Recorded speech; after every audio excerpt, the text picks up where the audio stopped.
Всем привет! В эфире «Заметки о Черкесии», и сегодня у нас первый выпуск четвертого ролика, посвященного мировым религиям в Черкесии, непосредственно влиянию христианства, католичества и ислама на черкесские земли и их населяющие народы. Пойдем по порядку. Первым появилось православие. Впервые вообще христианство, как таковая религия, и в частности православие, появилось на Западном Кавказе еще в первом веке, то есть в самом начале его появления на мировой арене.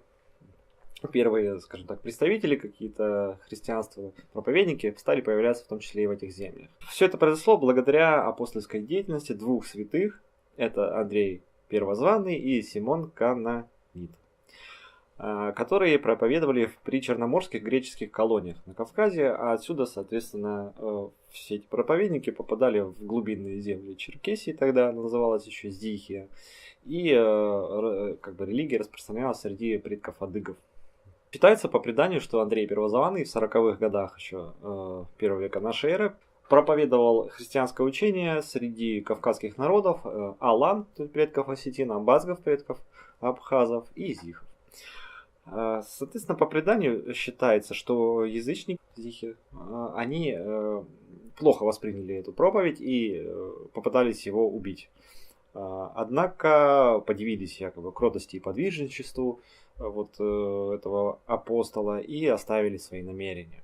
Правда, само предание это было написано спустя почти 300 лет после, собственно, проповеди Андрея Первозванного и его жизни.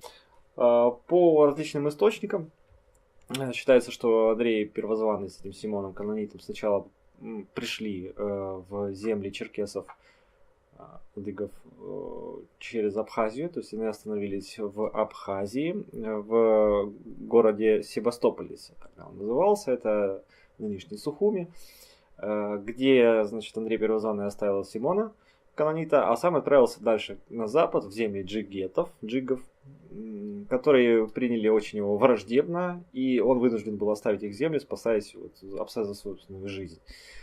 Как он описывал, что они остались в неверии.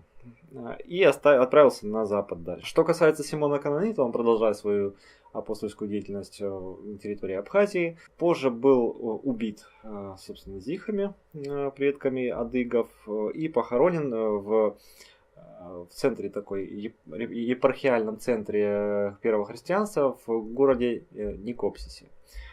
Никопсис это предположительно современный поселок Новомихайловский. В 1955 году.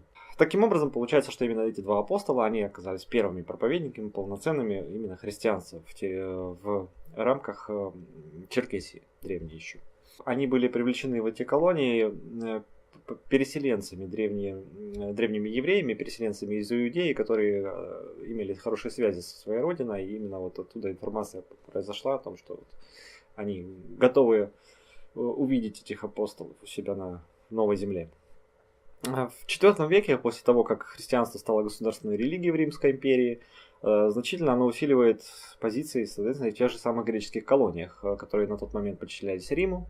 Сюда был выслан, значит, как в опалу, отец церкви христианской Иоанн Златоуст. В общем, в 406 году он попал в опалу, и, несмотря на болезнь, его отправили под конвоем в самую удаленную епархию, что-то пешком, из территории Армении в, собственно, Петиунд, так назывался, нынешняя Пицунда в Абхазии. В пути он скончался 14 сентября 407 года и был захоронен на территории Абхазии. Вот один из исследователей в 1884 году, археолог Константин Врисис, установил место захоронения его недалеко от Сухуми. Правда, самого захоронения, естественно, там уже не было, поскольку после того, как его похоронили, спустя, получается, несколько десятилетий, в 438 году его мощи были вывезены в Константинополь, в Византии. А позже, в связи с Четвертым крестовым походом, когда крестоносцы захватили Византию и Константинополь, мощи вывезли в Рим. И только в 2004 году Константинопольская церковь добилась возврата его мощи Константинопольской церкви современной. В VI веке в Византии правил Юстиниан, очень известный был человек, очень много, скажем так, сделал такого знаменательных вещей, такую реформу в Византии провел очень серьезную, что остался в памяти как такой реформатор очень большой. Соответственно, он проводил и реформы в церкви, и это отразилось на укреплении христианских позиций, в том числе и у адыгов. У них впервые появляются полноценные проповедники, обосновываются первые епархии, такие уже устойчивые появляются. Именно не только на побережье, в этих колониях, а в самих внутренних землях адыгов. Значит, у адыгов появляются священники, они их называют шавгены или шавгены, и епископы, шехник называли их. Вот фамилия есть такая Шавгеновая, собственно, она происходит от поп, священник, от этого имени. И именно тогда на постоянной основе эти священники появлялись, они обучались, как бы переводили тексты на местные языки, диалекты, они обучали и греческой грамоте тех, кого можно было, собственно, обучить. Тогда появляются первые только часовни вот на территории Кавказа, западного пока еще. И, значит, такое укрепление идет доверия между адыгами и византийцами на тот момент, между греческой культурой. Спустя 2 века, в 858 году, следующий император Михаил III направляет, значит, для проповедования христианства 2 священников своих, Кирилла и Мефодия, в хазарский каганат, который находился на Волге, но в то время как бы Кавказ, в том числе Черкесия, они находились в подчинении этого хазарского каганата. И вот по пути через эти земли они еще более усиливают позиции христианства, Кирилл и Мефодий своими проповедями. Усиливается, значит, епархия христианская, в том числе не только на Западном Кавказе, но и на Центральном Кавказе, вот в современной Кабарде.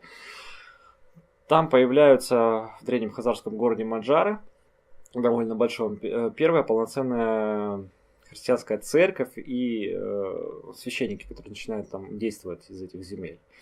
Правда, потом у них немножко не получилось ничего, поскольку хазарский каганат принял иудаизм в итоге, в пику именно Византии, из-за того, что у них политические постоянно были стычки между ними.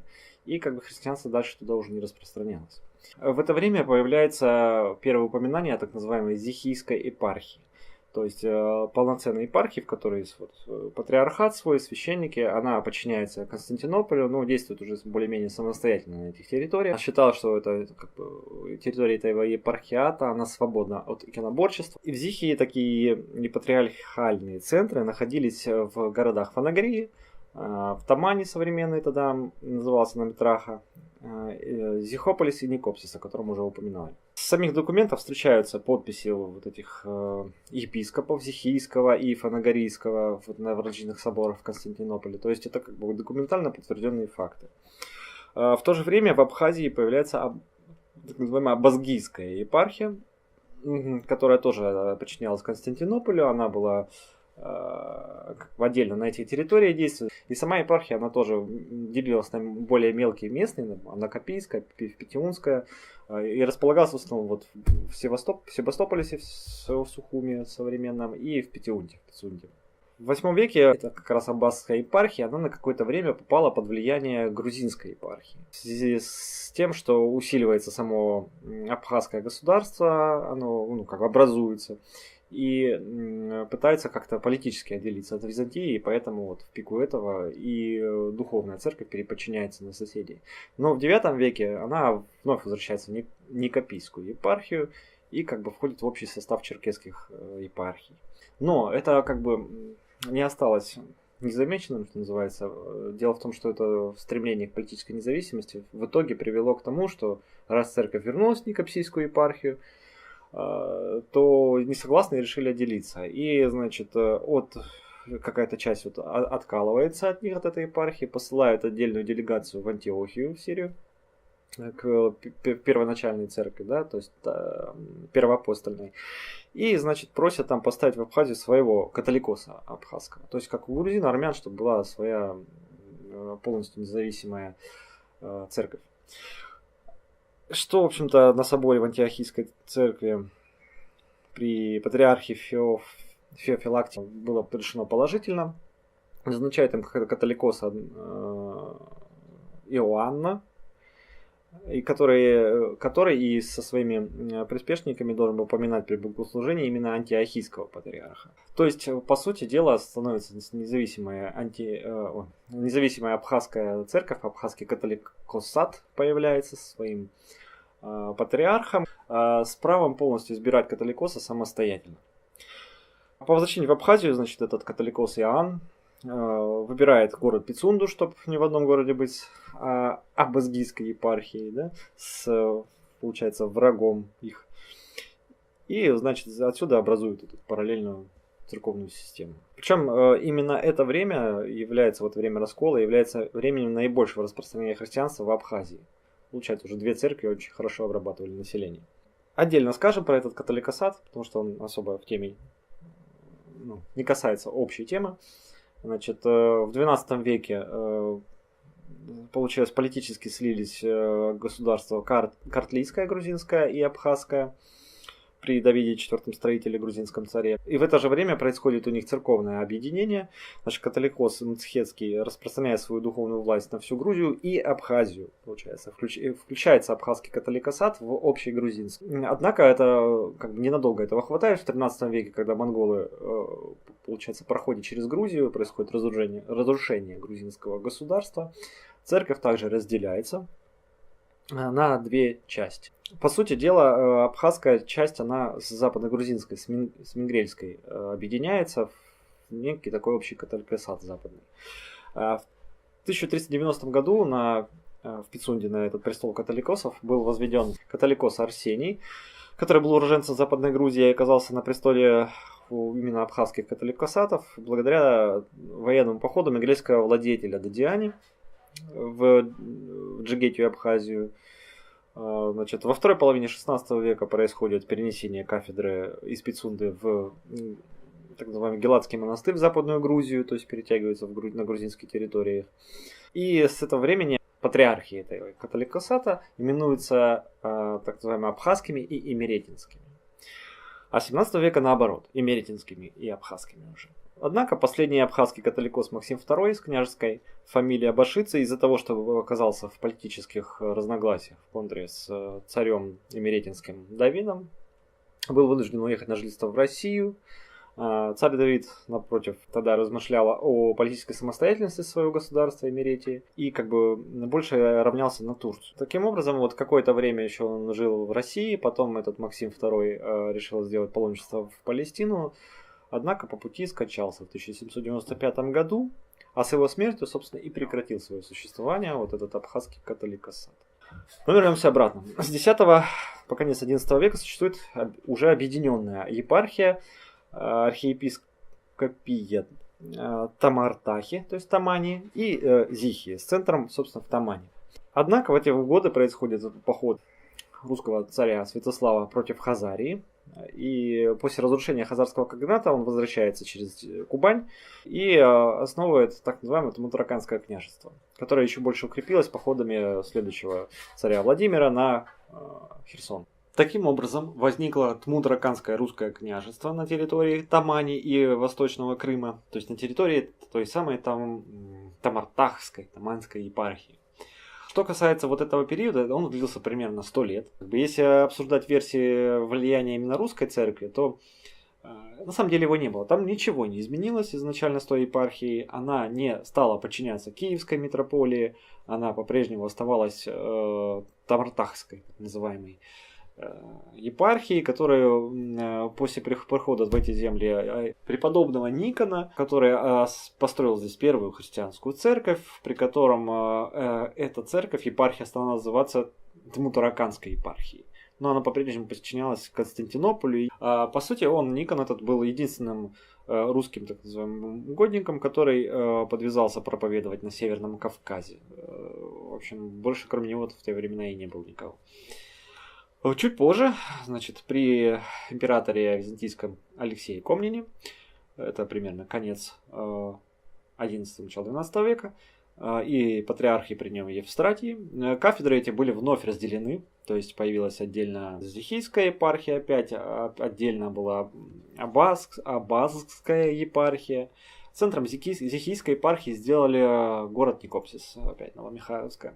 То есть, а Тарская она уже стала Тмутараканской, русской епархией. Тем временем параллельно, вот конец 11-го, точнее конец 12-го, начало 13 века, адыги в меньшей мере, в большей мере, конечно, аланы, предки осетина, подвергаются воздействию именно грузинской церкви православной при царице Тамар и ее дочери Расудане, которые пытались свое влияние в части христианства распространить на народы Северного Кавказа очень сильно. Тем более, что имя царицы Тамар, она была популярна не только в самой Грузии, но и за ее пределами. В это время часть адыгов подчинилась в религиозном отношении грузинской православной церкви. Однако это ненадолго произошло, потому что в начале 13 века, сразу же после этих событий, через несколько десятилетий, опять же, как я уже говорил, монгольское нашествие происходит не только в Грузию, но и вообще на Северный Кавказ. Черкесы, аланы, часть довольно большая народов Кавказа попадает под власть завоевателей, которые время от времени пытаются распространить ислам. То есть, это тогда как бы монголы не были еще мусульманами. Это были христианские народы, определенные ветви. Но дело в том, что среди них, в их толпе, в куче в этой народов, шедших с ними, были и мусульманские народы. В частности, очень сильное влияние было после нашествия Нагая, монгольского темника, который был именно мусульманином уже, и который очень серьезно прошелся по адыгским землям в 1280-х годах. Во время этого нашествия произошло разрушение единого центра Аббаско-Зихской епархии. Они разделяются. На Северном Кавказе вновь возрастает роль, объединяется Зихская Матрахская епархия, то есть Таманская, которую затем в ранг митрополии отдельные выводят, полноценной, самостоятельной единицы. А в конце 13 века, к концу 13 века Зихийская епархия была как раз повышена до митрополии, повышена. А с 1318 года упоминается уже их самостоятельный митрополит Зиха-Матархский титул, он имеет такой. То есть она стала самостоятельной от Константинополя. Последние вообще, в принципе, сведения о митрополите относятся в 1396 году. Это был Иосиф. Что касается языка, на котором шло богослужение в землях адыгов, то употребление местного наречия встречалось довольно широко. Очевидцы говорят, что вероучения о землях адыгах происходят, на языках ясском или аском и зихском или черкесском. То есть, в принципе, православная религия, она подразумевала возможность ведения обрядов, ритуалов на языке того народа, на котором он, собственно говоря, поддается. То есть переводились тексты. Однако проповедь, как очевидцы описывают, за весь этот период христианской православной, хоть и распространялось христианство, христианская проповедь в землях адыгов, но серьезного распространения она не получила, серьезного влияния в обществе. И чем дальше от побережья, тем меньше были его успехи. Так, допустим, в IX веке Епифаний монах пишет, что зихи, народ до ныне наполовину неверующий. В то время христианизация была такая поверхностная очень, даже и на Центральном Кавказе, и она ограничивалась принятием христианских, строительством, точнее, христианских храмов и принятием некоторых христианских ритуалов, но очень поверхностно. То есть, грубо говоря, вперемешку с своими языческими праздниками.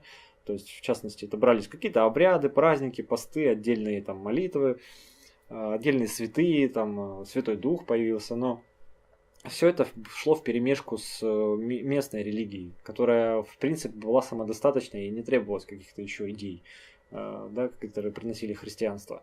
Так, например, по сей день у адыгов распространена Пасха, несмотря на сколько лет уже прошло. Встречались иконы адыгского бога Тха, хотя он не предполагает, что он не имеет из своего образа какого-то, но христианство таким образом пыталось влиять, то есть его иконизировали, этого бога.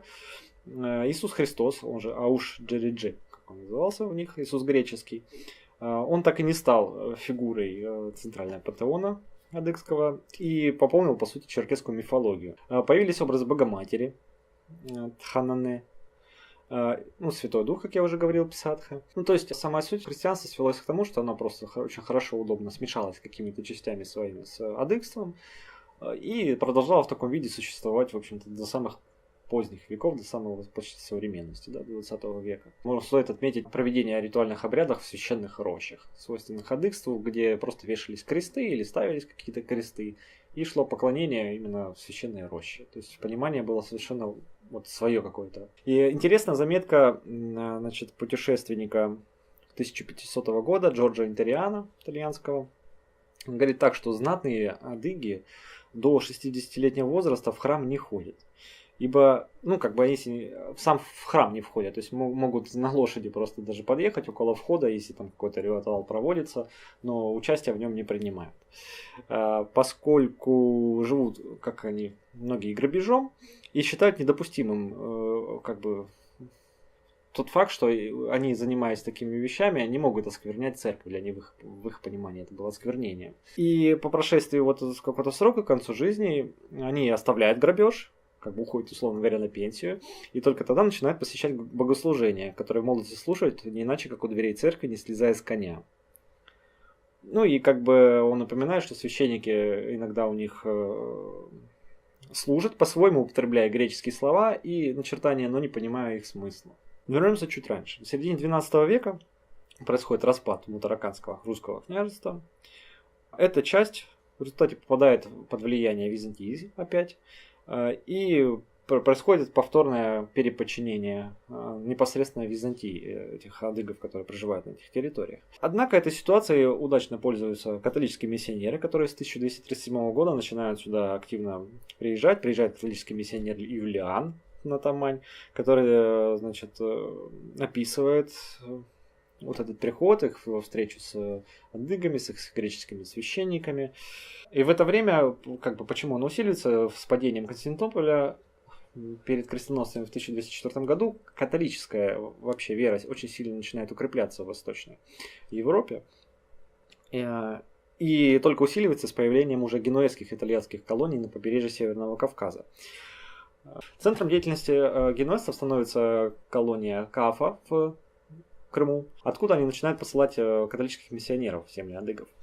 Так был миссионер Длука, которому адыгская знать оказывала почтение и выразила согласие на принятие католических, в принципе, миссий как таковых. То есть, в принципе, адыгская знать выступала здесь таким форпостом, когда они готовы были принимать именно чужую религию условно на словах, для того, чтобы иметь хорошие взаимоотношения с купцами вот, генуэзскими. Вот. И в связи с этим принятием черкесской знатью вот такой религии, условно принятию католических миссионеров в своих землях, католичество только начинает развивать свою деятельность. Первым католическим епископом был назначен в 1346 году францисканец Иоанн. То есть такая вот любовь к Иоаннам, почему-то сплошные у нас Иоанны на Северном Кавказе. При этом Зихийская епархия, именно католическая, она оказалась довольно обширной. Ее в состав включили все территории этой Черкесии, а ее иерархи жили как в Тамане, так и в Керчи. Успехи католических миссионеров оказались незначительными. Проблема оказалась в том, что, ну, во-первых, отсутствовала у черкесов письменность как таковая. Да? То есть там предполагалось, что нужно как-то все-таки участвовать в написании, все это обучать этих, которые, ну, как миссионеров, да, среди местных. Это не получалось, плюс к тому же проблема католичества в том, что оно предполагает чтение молитв на латыни, оно не предполагает переводов. А это очень сложно воспринималось вообще населением, как бы, ну, понятно, по понятным причинам вполне. Люди просто не понимали, о чем они говорят. В итоге они как бы научили их только какому-то небольшому количеству обрядов внешнему, но как бы сути не передали, и население это не восприняло совершенно. В середине XIV века, значит, в Тамане возникает параллельная католическая епархия, которая получает название по итальянскому городу Матрега.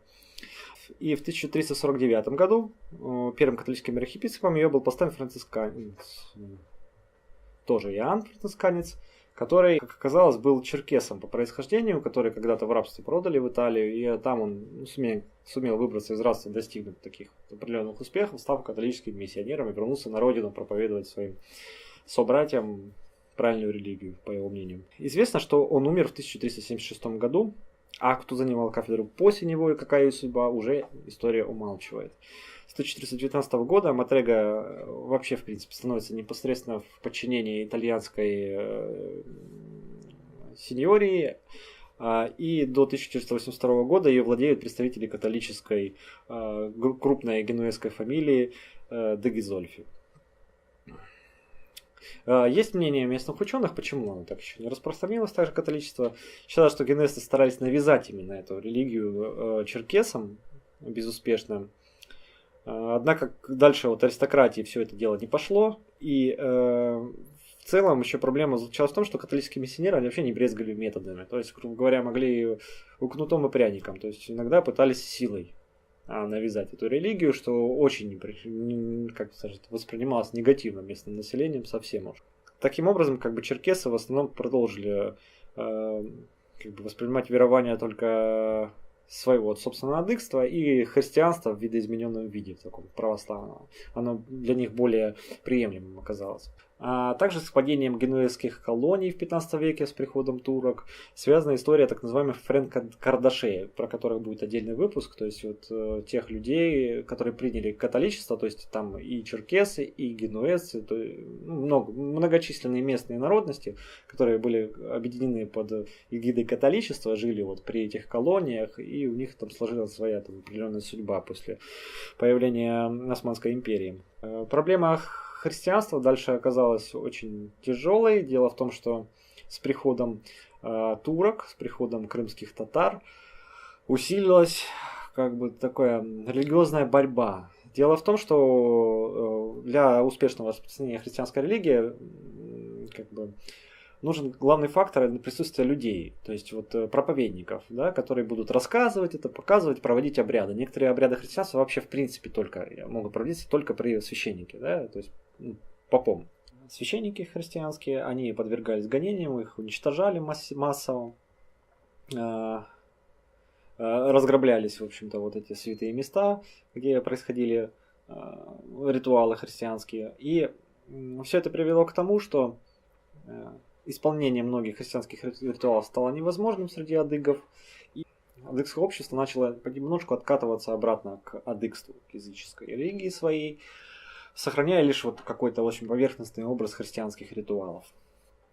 И здесь мы плавно переходим к исламу. Итак, сам ислам впервые сталкивается на Кавказе с местным населением примерно в 7 веке с нашествием арабов, но как бы корней не пускает, арабов отбивают и успешно на долгие годы забывают, на долгие века об этом. Более серьезное воздействие ислама произошло с приходом войск Тамерлана на Северный Кавказ в XIV веке. Так уж получилось, что кавказские народы, и в том числе черкесы, выступили на стороне Тохтамыша в войне против Тамерлана и проиграли. В результате чего он произвел опустошительное нашествие, а Тамерлан, как мы знаем, был приверженцем мусульманской религии, соответственно, мусульманская религия насильственным образом стала навязываться местному населению.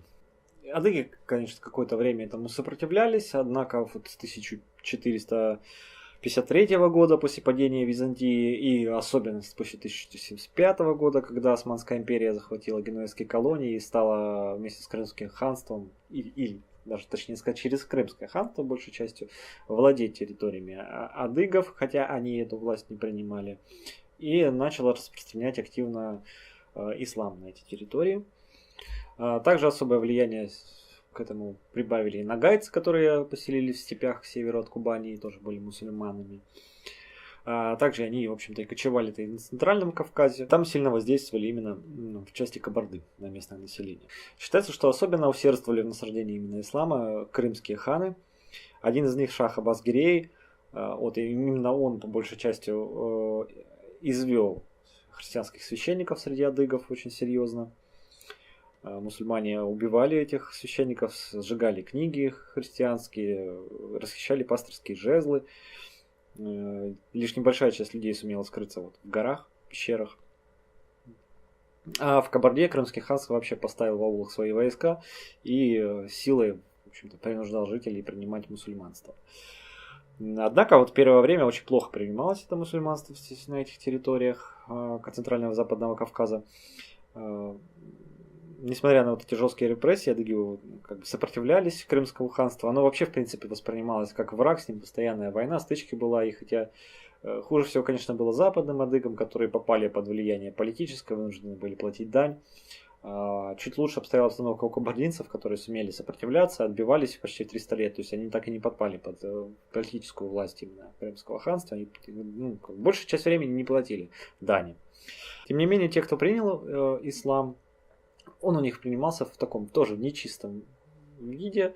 То есть, по большей части, как и с христианством, произошло смешение. Только теперь уже 3 религий. То есть, по сути дела, обряды и ритуалы выглядели как такое смешение язычества, адыгства, христианства и ислама. В тех же самых рощах имамы проводили ритуалы исламские, тут же висели христианские кресты, тут же, значит, в этих же рощах как бы воспринималось именно как место ритуального поклонения адыгской религии.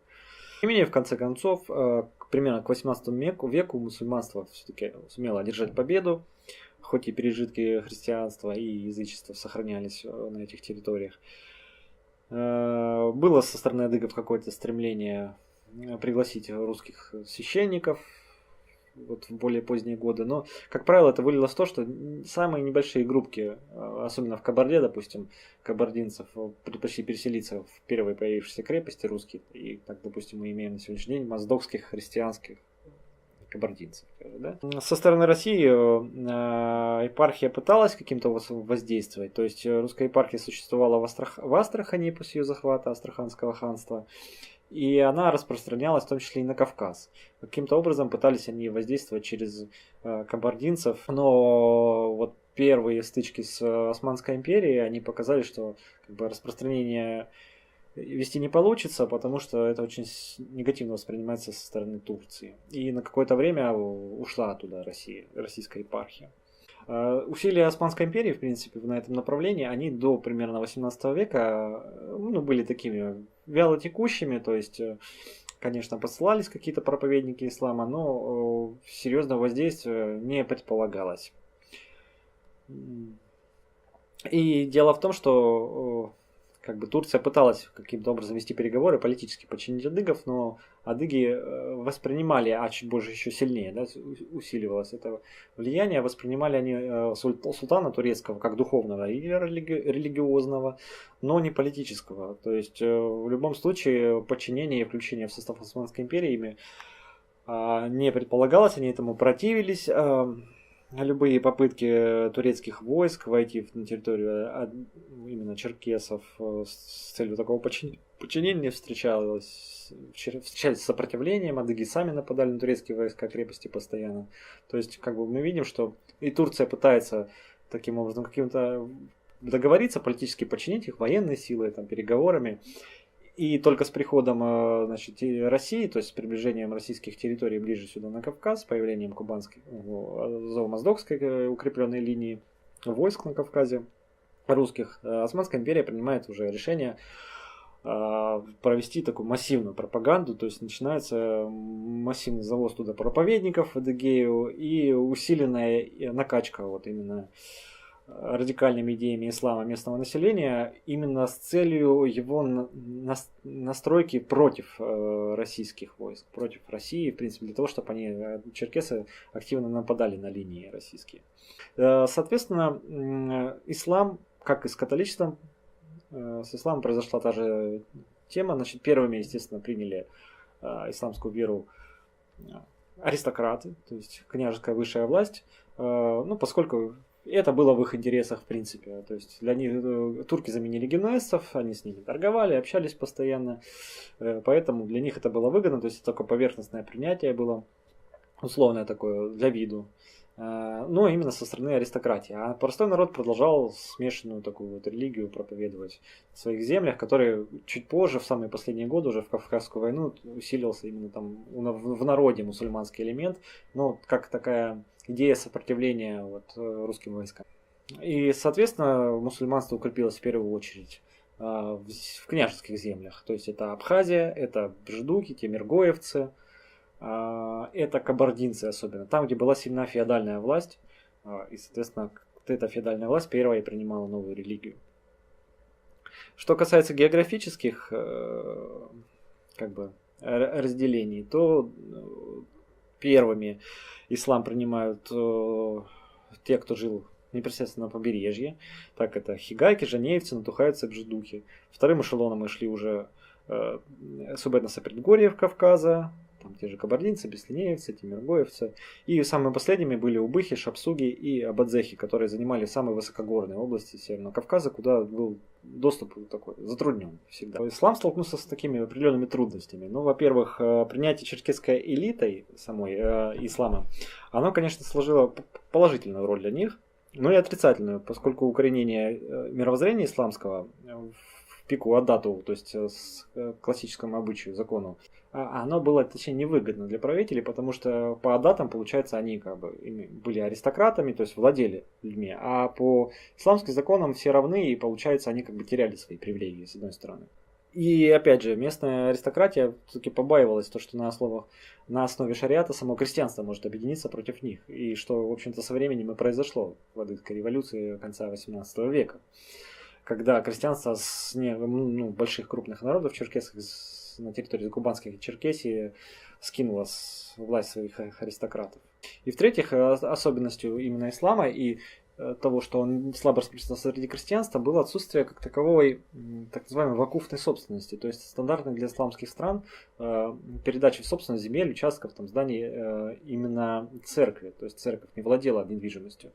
И это как бы слабо распространяло таким образом, слабо заинтересовала, слабо распространяла непосредственно проповедников религии в народе. То есть они ограничивались тем, что вот взаимодействовали с аристократией. И опять же, ислам, когда вот серьезная пропаганда ислама пришла в поздние веки, именно по причине военных действий между Турцией и Россией, то есть получается, все его дальнейшее развитие, пропаганда его и распространение, оно подключалось только одной цели, военной цели. То есть, и вот эта нестабильность, не было какого-то объединенного государства, оно и не могло тогда объединиться ввиду этих военных действий. Не сложилось полноценного института такого серьезного, как в каком-нибудь государстве. Да? Церковная власть занимала бы как наравне с властью государственной централизованной. С началом Кавказской войны важную роль, значит, сыграл в этом шейх Мансур, который из Дагестана пришел, значит, сманил первых кабардинцев на войну, именно священную войну Газават против русских. И именно идея шариата и такого военного ислама стали распространяться вот со стороны Кабарды. Однако вот эта вся идея продолжила развиваться, суд на основе шариата, идея войны, антиколониальной войны с Россией. Из Кабарды все это вылилось в Западный Кавказ, особенно с приходом туда того же, например, Мухаммед Амина, посланцев при Шабеле во время Кавказской войны, которые действовали на территории абадзехов изначально, а потом распространились на всю Черкесию, и именно распространяли такую реформу общества, когда полностью необходимость была подчинения нормам ислама со стороны тех, кто проживал в Черкесии, со стороны черкесов, и как бы регулировали норм жизни на основе шариата. Но это вызвало, с другой стороны, отторжение у некоторых черкесов, особенно у некоторой черкесской власти, в частности у натухайцев появился тоже Сефербей, о котором я говорил уже, который начал объединять, наоборот, черкесов на основе обычаев их, то есть адатов, на основе уважения к княжеской семье, власти.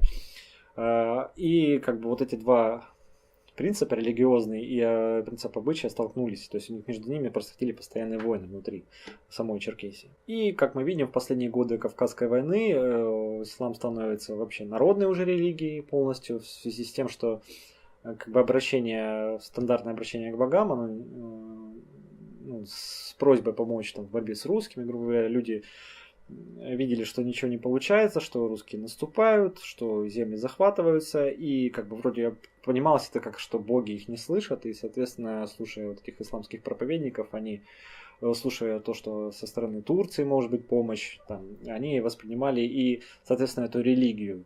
То есть это такого своего рода отчаяние было, борьба в отчаянии, приводившая к принятию этих норм. Однако после Кавказской войны, соответственно, наиболее радикальные формы ислама исчезли у оставшихся адыгов на российской территории.